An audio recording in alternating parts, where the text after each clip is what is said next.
अस्सलाम वालेकुम स्टूडेंट्स। हम थे चैप्टर नंबर 18 में, हमने ख़त्म कर लिया था। उसका फर्स्ट न्यूमेरिकल है।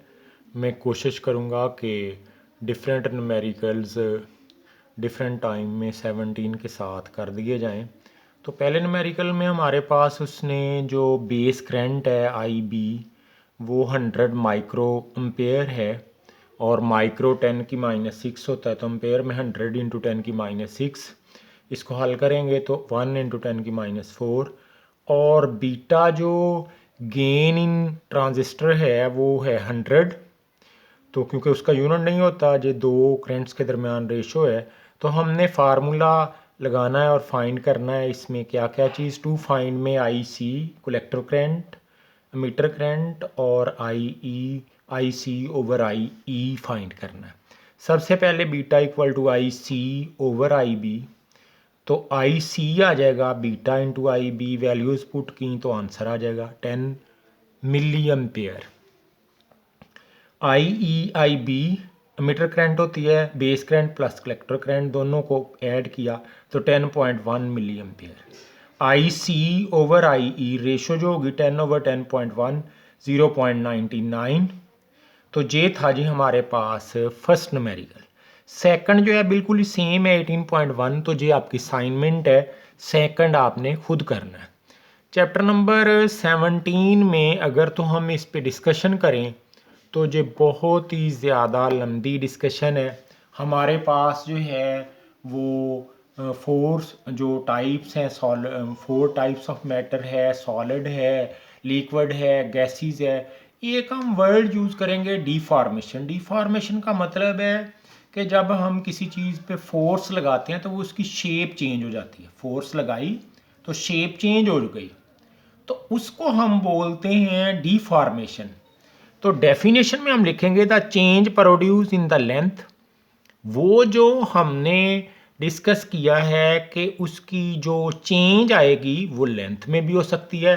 साफ ज़ाहिर है मेरे पास ये मार्कर है, मैं इस पर फोर्स लगाऊंगा, स्ट्रेस करूंगा तो इसकी लेंथ भी चेंज हो जा सकती है। इसको मैं खींचूंगा तो इसकी लेंथ बढ़ भी सकती है। मैं इस पर फोर्स लगाऊंगा, इसकी शेप चेंज हो जाएगी। अगर मैं इस पर फोर्स लगाऊंगा तो वॉल्यूम चेंज हो जाएगा। जैसे मेरे पास ये 4 एटम्स थे, मैंने इनको थोड़ा सा खिंचाव में खींचा तो इनकी शेप जो है बजाय सर्कल के थोड़ा सा बेज़वी हो गई, एलिप्टिकल हो गई। इसी तरह हम मुख्तलिफ एक्टिविटीज़ में देख सकते हैं कि जो चेंज है वो प्रोड्यूस हो सकती है उसकी शेप में, लेंथ में, वॉल्यूम में। किसी भी तरह हम उसके अंदर डिफॉर्मेशन जो है वो प्रोड्यूस कर सकते हैं, क्योंकि हम जिस रुख पे, जिस जो है वो टर्म में, जिस शक्ल में हम उसके ऊपर स्ट्रेस अप्लाई करेंगे, साफ ज़ाहिर है डिफॉर्मेशन उसी तौर पे पैदा हो जाएगी। The change produce in the length, shape, volume when the body is subjected to some external force. जब किसी बॉडी के ऊपर कोई एक्सटर्नल फोर्स एक्ट कर रही हो, इज कॉल्ड डिफॉर्मेशन। उसके बाद हमारे पास है इलास्टिसिटी, लचक कह लें इसको। After the removal of the external force, EX जहाँ पे एक्सटर्नल फोर्स है, आगे जगह नहीं थी, the atoms return to their equilibrium position. कि हम देखते हैं कि फोर्स के जब हटा लेंगे, हम रिमूव करेंगे तो ऑब्जेक्ट जो है दोबारा अपनी ओरिजिनल शेप में चला जाता है। तो उसको हम बोलते हैं कि ये टर्म उसकी इलास्टिसिटी की वजह से है। To their equilibrium position and the body regains its original shape provided that external applied force was too large. ये भी है कि हमारे पास एक होता है लफ्ज़ इलास्टिक लिमिट। इलास्टिक लिमिट के अंदर अंदर हम जब फोर्स लगाएंगे तो ऑब्जेक्ट जो है दोबारा अपनी ओरिजिनल शेप में वापस आ जाएगा। अगर हम उससे डेविएट कर जाएंगे, उससे निकल जाएंगे, टू लार्ज फोर्स लगा देंगे, तो फिर हमारे पास इलास्टिसिटी उसकी जो है वापस उसको उसी शेप में वापस लेकर नहीं जाएगी। हम डिफरेंट ऑब्जेक्ट्स देखते हैं कि हमने मसलन ये मार्कर ही है, जो मैंने देखे, इसके ऊपर फोर्स लगाई, ये थोड़ी सी टेढ़ी हो गई, ये इसकी डिफॉर्मेशन है। मैंने फोर्स रिमूव की, दोबारा ओरिजिनल शेप में आ गई। That is called due to elasticity. कुछ चीज़ें आगे हमारे पास सबस्टांस हैं कि उसमें फोर्स लगाएंगे तो वो ब्रेक डाउन हो जाएंगी, लेकिन अभी हम उसको डिस्कस नहीं करेंगे। After the removal of external force the atoms return to their equilibrium position में आ जाएं and the body regains its original shape provided that external applied force was too large, कि एक्सटर्नल अप्लाइड फोर्स जो है बहुत ज़्यादा large नहीं होनी चाहिए। दूसरी डेफिनेशन मैंने दो लिखी हैं, the ability of the body to return to its original shape, किसी ऑब्जेक्ट की वो खासियत, वो एबिलिटी जिसमें अपनी ओरिजिनल शेप में वो वापस आ जाती है, इज़ कॉल्ड इलास्टिसिटी। इसमें ये भी आना चाहिए था कि when external force is remove, तो मैंने शॉर्ट करने के लिए ऐसे लिखा है the ability of the body to return to its original shape, यानी कि जब फोर्स आप ख़त्म करें तो वो ओरिजिनल शेप में आ जाए, इज़ कॉल्ड इलास्टिसिटी। अब जो डिफॉर्मेशन हमने पढ़ी है उसमें तो स्ट्रेस भी जिक्र होना चाहिए था, बल्कि पहले होना चाहिए था, क्योंकि स्ट्रेस लगेगी तो डिफॉर्मेशन आएगी। तो स्ट्रेस की डेफिनेशन क्या है, मैंने ये फोर्स लगाई एक्सटर्नल फोर्स, तो जे वाली क्या है, इसकी स्ट्रेस है। तो डेफिनेशन क्या बनी, फोर्स पर unit area, the force applied on the unit area to produce any change in the shape volume और लेंथ ऑफ द बॉडी। देखें, जो हम स्ट्रेस लगाएंगे वो उसकी वॉल्यूम को चेंज कर सकती है, वो उसकी शेप को चेंज कर सकती है, वो उसकी लेंथ को चेंज कर सकती है, यानी कि हम किसी भी रुख पे उस पर फोर्स लगाएंगे तो वो सारी की सारी स्ट्रेस ही कहलाएगी, उसको हम सिग्मा से डिनोट करते हैं और वो F/A है। इसी से हम इसके यूनिट भी डिस्कस करेंगे। तो नेक्स्ट मेरे पास है कि इसके जो unit of stress, the unit of stress is newton पर मीटर स्क्वायर। ये कहाँ से आया, क्योंकि F/A, तो F का न्यूटन, A का मीटर स्क्वायर, तो मेरे पास आ जाएगा न्यूटन पर metre square, that is called pascal. अब टाइप ऑफ स्ट्रेस है, ये मैंने आगे स्ट्रेन की टाइप्स डिस्कस नहीं की, जंक्स मॉडुलस की टाइप इतनी डिस्कस नहीं की, वजह कि इधर से ही ये तीनों चीज़ें क्लियर हो जाएंगी। एक है टेंसाइल स्ट्रेस, अगर आप स्ट्रेस लगाते हैं और किसी चीज़ की लेंथ चेंज हो जाती है तो उस लगाए गए स्ट्रेस को हम बोलते हैं टेंसाइल स्ट्रेस।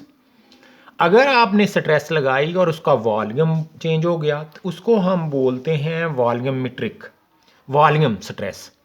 शियर स्ट्रेस ये है कि अगर शेप चेंज हो जाए, एरिया चेंज हो जाए, तो वो शियर स्ट्रेस कहलाएगा अगर आपने कोई भी स्ट्रेस लगाई। स्ट्रेन, स्ट्रेन क्या है कि जब हम स्ट्रेस लगाएंगे तो साफ ज़ाहिर है उसकी जो है वो स्ट्रेन, जब हम स्ट्रेस लगाएंगे तो उसमें चेंज आ जाएगी, वो चेंज जो कहलाएगी वो स्ट्रेन कहलाएगी। Strain is measure of deformation, जो असल में डिफॉर्मेशन मेजर है कि मैंने इसके ऊपर स्ट्रेस लगा के इसमें कितनी डिफॉर्मेशन पैदा कर दी of the solid when stress is applied.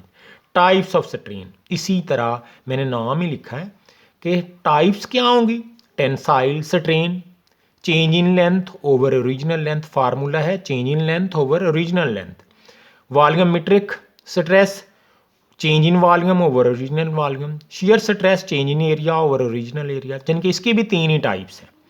उसके बाद है हमारे पास इसका यूनिट, तो क्योंकि ये रेशो है दो quantity same delta L over L के दरमियान, तो इसलिए इसका कोई भी यूनिट नहीं होता।